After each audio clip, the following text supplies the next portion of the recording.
From the student interface of Edmodo, which is how I'm logged in currently, students also have an area where they're going to be able to store any documents that they need quick access to. Just like on the teacher end, you have the library icon, which appears up over here in this corner.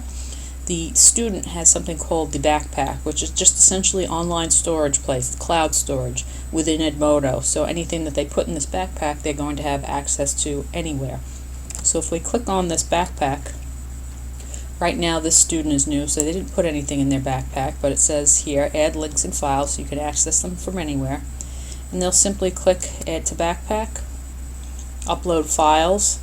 Because I'm using the Google Chrome browser, I also have the option to upload an entire folder of documents, which is very convenient as a student or as a teacher to get a whole bunch of documents up into your backpack or your library as quickly as possible, and multiple documents instead of doing one at a time. But for this, we're just going to do one file. So I'm going to click upload a file.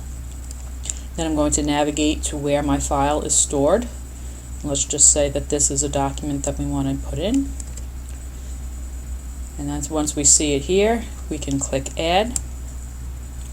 And now that document is in here. And I could open it and I could launch it and I could make changes to it. The students just have to be careful if they store things in here and they want to make a change to it. They're not going to be able to save back to Edmodo. They're going to have to save to the physical computer, to their L drive, to the desktop, and then re-upload it to their backpack. So if I were to click on this, it's going to launch it in Microsoft Word, and I'll have the editing rights to it as soon as it launches it into the full version here of Word. But if I make any changes to it and I hit save, it's not going to save those changes to the backpack. They have to save it somewhere else on their computer and then re-upload it. I can't stress that enough. This is how a lot of people end up losing work. If you need to delete something from the backpack, they can just click on this and they can trash it, or they can organize things by folders. So this is just another tool to let your students know that they have within their Edmodo account.